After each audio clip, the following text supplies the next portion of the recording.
Hello, myself Vandana Grover. Now student 8, tell me your name and class. My name is Vanshana. I'm in standard 11. Vanshana from standard 11. And student B, your name and class. Myself Yash Singhal, I am in 11th standard. Yash Singhal from 11th standard. And now Vansh, tell me your roll number also. My roll number is 22. Roll number 22. And Yash, your roll number? My roll number is 23. 23. Okay, now Vansh, tell me something about your family. My family consisted 4 members. My father, mother, my sibling sister and myself. My father's name is Mr. B. Singh Rana. He is a good farmer and driver. My mother's name is Mrs. Sunita Rana. She is a housewife. My sibling sister is studying in class 12 science. Yes, Yash, tell me about your aim. My future aim is to become a software engineer or go in civil service or government job. Okay. Now Vansh, what's the topic of your speech? The topic of my speech is the vast population of India. Vast population. Okay. Then start. And we know that India is the 7th largest country of the world, which consists of 2.4% of the total geographical area of the world. But on the basis of population, it is the second most populated country, which consists of 7.6% of the total world population. After the China, but on the basis of density, it is the most populated country, as the China is about 4 or 5 times as greater as the India. Because of this huge population, there is various destruction created in our country, like the unemployment, illiteracy, and various social and economical crimes are also developed due to this huge destruction. The main problems or the main reasons for this increasing population is said to be child marriage, unemployment, illiteracy, and the ignorance of family programs. The problems of economical problems of this increasing population is the food produced all over the country is not sufficient to fulfill the requirement of these huge countries, as the people of these countries about 121 crore.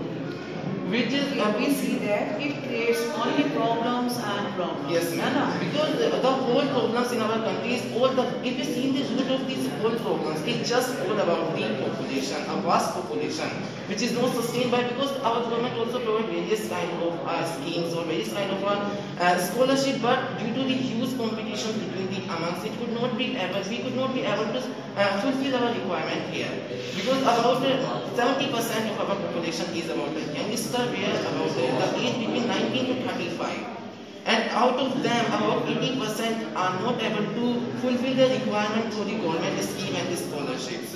So if we understand the fact that the population is somewhere about the destruction for us, not only for the economic but also for our development too, because our huge vast population doesn't satisfy the requirement of our developmental part.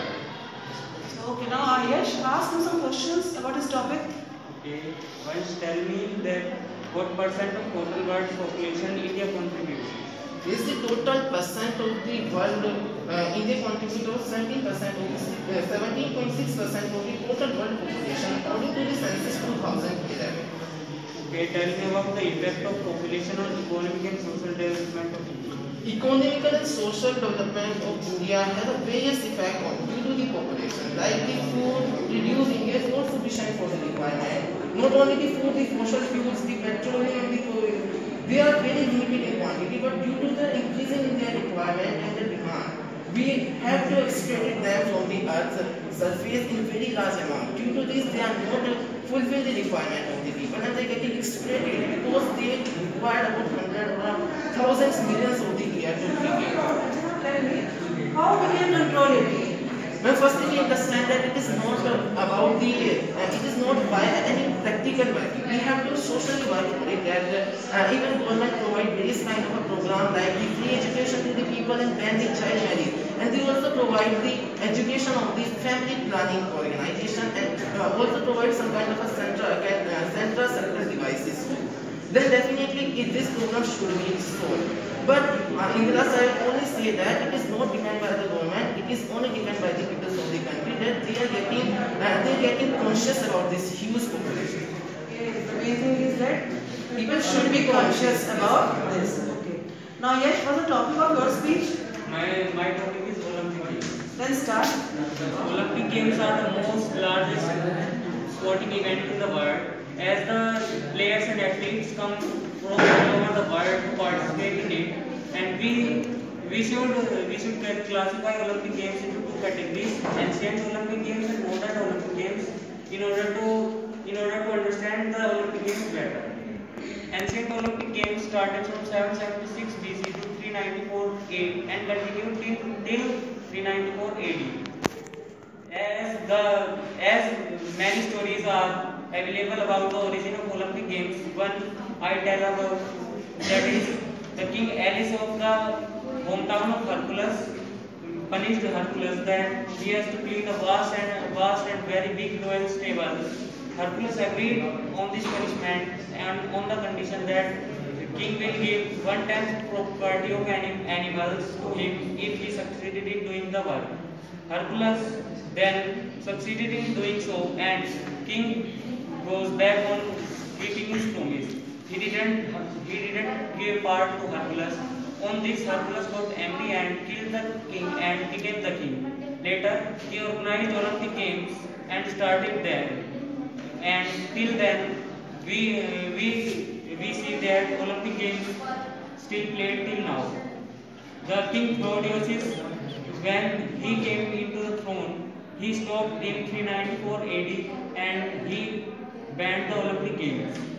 Now I tell about modern Olympic Games.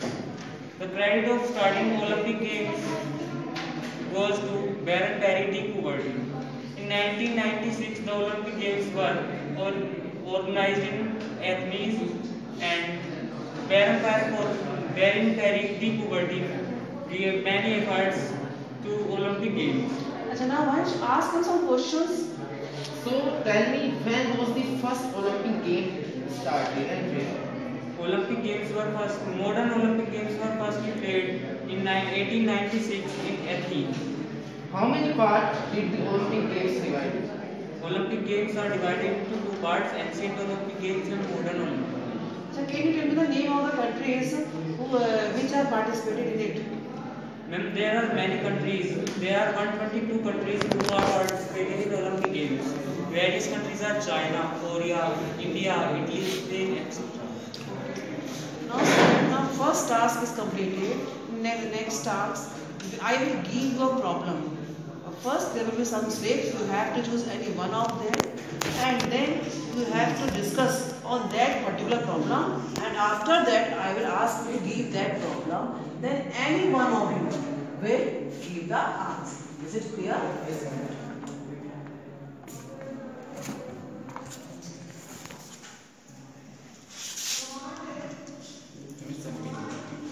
What's the topic of your knowledge system? Yes, ma'am. Okay. Then first discuss about it.